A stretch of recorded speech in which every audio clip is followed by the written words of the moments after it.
And now, ladies and gentlemen, welcome to Good Night with Christopher Blue. Put your hands together for our host, Christopher Blue! Hello and welcome to Good Night with Christopher Blue. I'm Christopher Blue, and we have a wonderful show for you tonight. Tonight is Superhero Night, so once again we call out my superhero co-host, Reverb!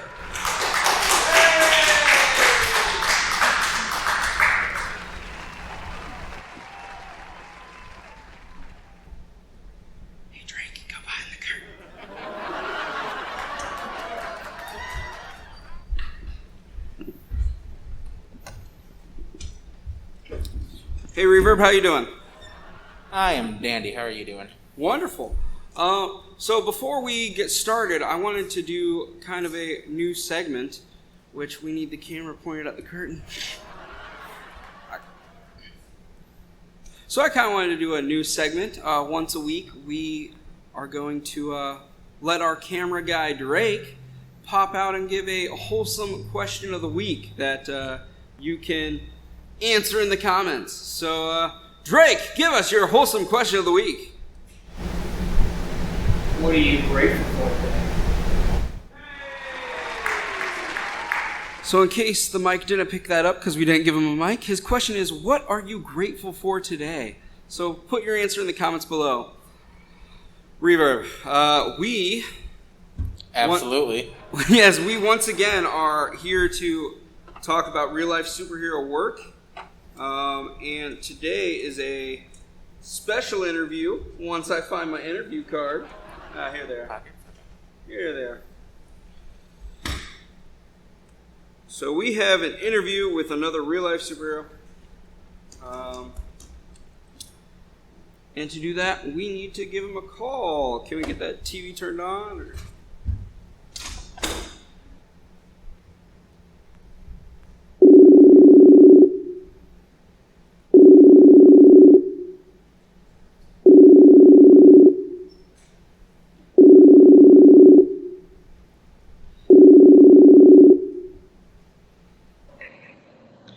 Hello. Samaritan, how are you, my friend? Hello, what a surprise. Yeah, we definitely didn't have this planned.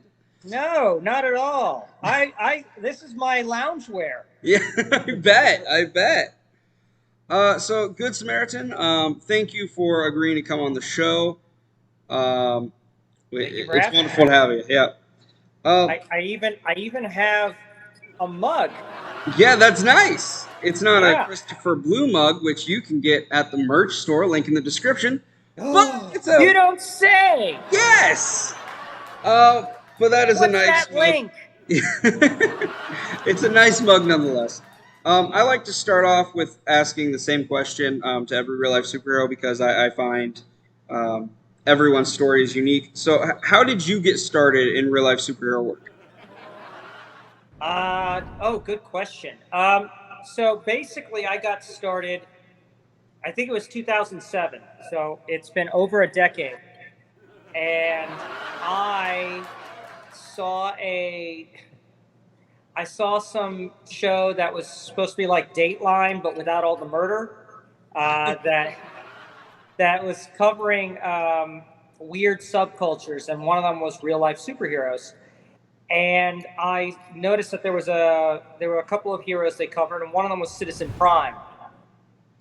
And I thought this was fascinating that there was this guy who had a costume created for a gimmick that was specifically his own, and he went out and he just did good works with it. You know, he did a school program, he did homeless outreach programs, he did neighborhood watch stuff, all sorts of things.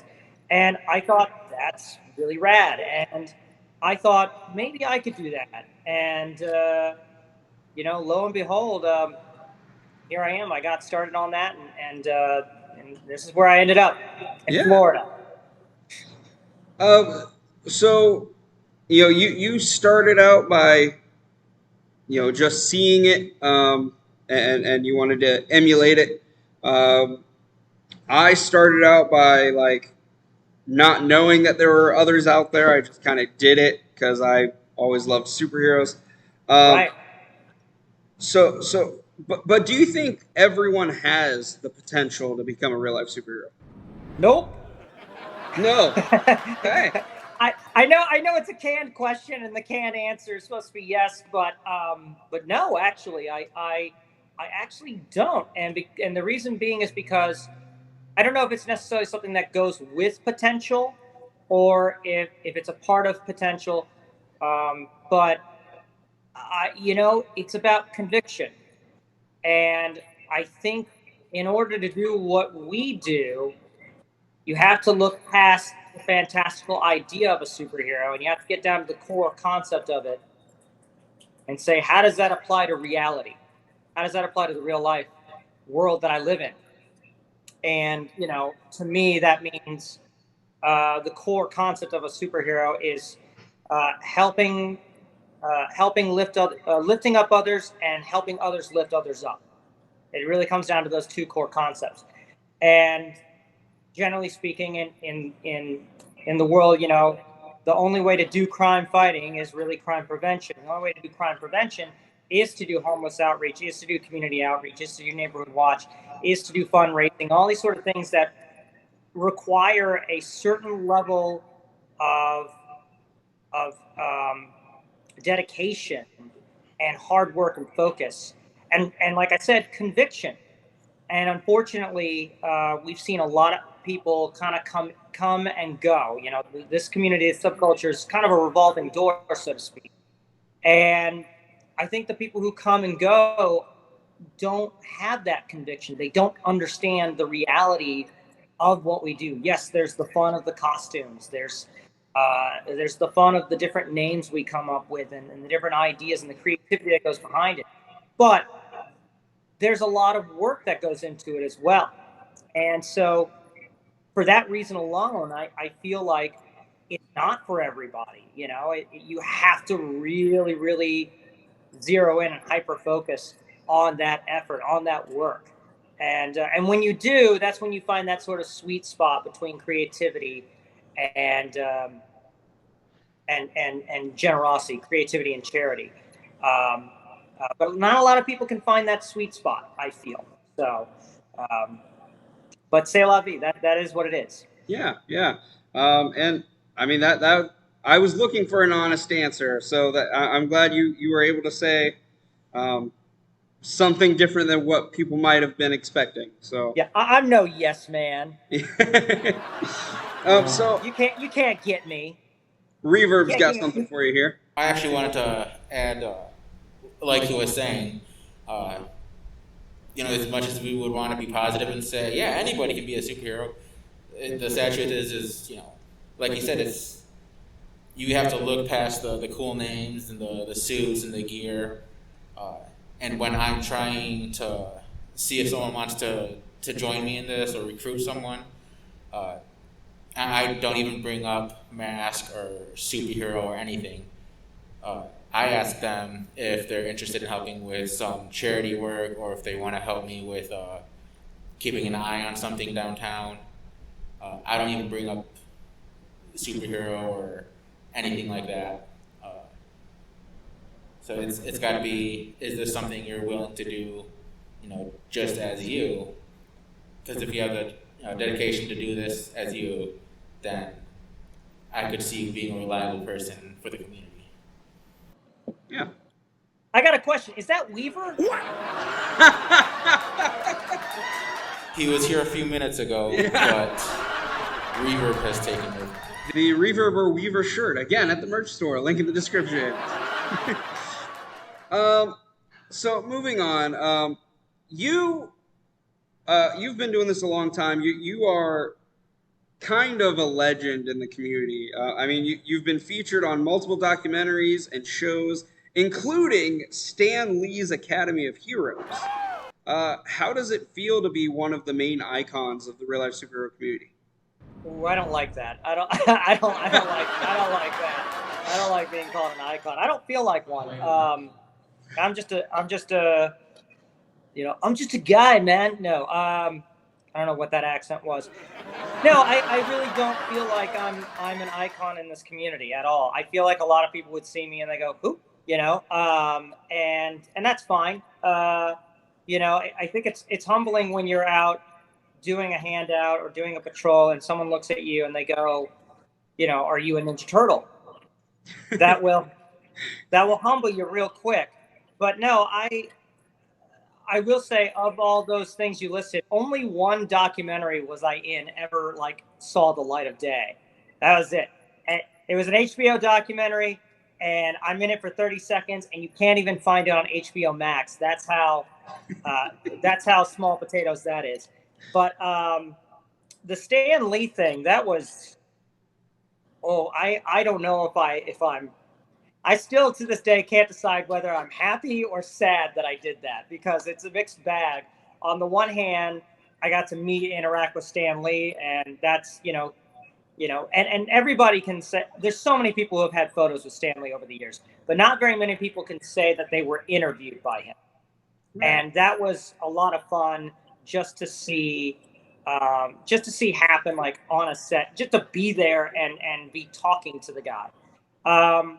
But the production guy in me, because I've worked in television, in reality television especially, kind of saw the con of the whole thing, because I've been the dude who's been behind the scenes of these reality shows. And now suddenly I'm in front of the camera, and you know what's going on. You know that they're kind of, trying to put you in certain situations with these kind of scripted scenarios, and you just kind of have to go with it.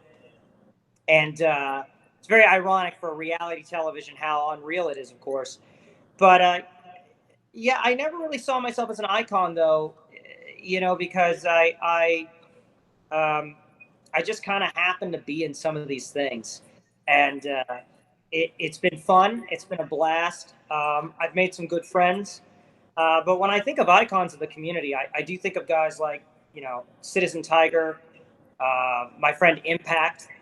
Obviously, the folks with actual name recognition, Weaver, guys like that. So folks like that. To be honest, though, Impact and Citizen Tiger, those are both names that came after you. And I will say, when I first started, you were one of the first people that I saw within the real life superhero community, once I realized there was a community outside of me doing it. Right. So, you might not see yourself that way, but I fully believe you're an icon of the community. Well, thank you very much, kind sir. So you mentioned you worked in TV in the past. That kind of leads me into my next question. I spoke with Discordia last week about the show that the three of us are working on. Capes and Coffee. Mm-hmm. Could you tell the audience a little bit about the show? That's why I did this, by the way. Very good. It has actual coffee in it. It's cold now, but because I don't know the difference. I don't understand time zones. I actually was waiting way earlier than I should have been for the call, and I was like, oh. I'm early. I'm never early, by the way. I'm always late. I was afraid. I was rushing, and I just got ready, and I'm sitting here. I'm not even fully dressed. I'm totally Donald Ducking it down here. You'll probably have to edit it out when I stand up. So no, I'm joking. I am wearing pants. I'm not lying. The show Capes and Coffee. It's something that Discordia and I had always wanted to do. And we both kind of discussed this idea of, there's not much content out there about real life superheroes on social media, especially platforms like YouTube, TikTok, things like that. And whatever content is out there, it's mostly not put out by RLSHs, but put out by people who don't know what they're talking about and will give out misinformation, or they'll talk about RLSHs out there who are no longer part of the community, and so it's kind of frustrating. And the only thing that is put out content-wise by RLSHs is a show called Heroes 101. It's a blog talk radio show, and it's great. It's about an hour long, sometimes longer, and it's a live call-in show. And usually within the last 15 minutes or so, they'll let any real-life superhero call in. So by the end of it, it's like one of those. I don't watch wrestling, but I've seen those kind of, those wrestling matches where suddenly every wrestler is in the ring for whatever reason, and it's like a clown car of just sweat and muscle. Right. That's kind of what that turns into. You have like 17 RLSHs talking over each other, and it's fun and it's a blast. I've been on the show before, and they cover great topics. But it's an hour long, man. Like my attention span ain't that long, so I always wanted to do something where we could do some kind of a show that's about 10, 15, maybe 20 minutes, not that long, where we cover how to go about being a real life superhero in like these kind of bite-sized sort of segments. And Discordia and I just figured, well, let's do it ourselves, and we can point out resources, and sometimes we have other RLSHs who send in videos of them talking about the stuff that they do. We talk about things like how to find resources, how to take care of yourself with fitness, how to take care of, how to do proper homeless outreach, just various different ideas of how to go about being a real life superhero. And it's a lot of fun. And I think people are going to really enjoy it. It's a blast, and we're in the middle of trying to work on the next handful of episodes, and we're really, really hoping that people turn out for it and check it out. Yeah.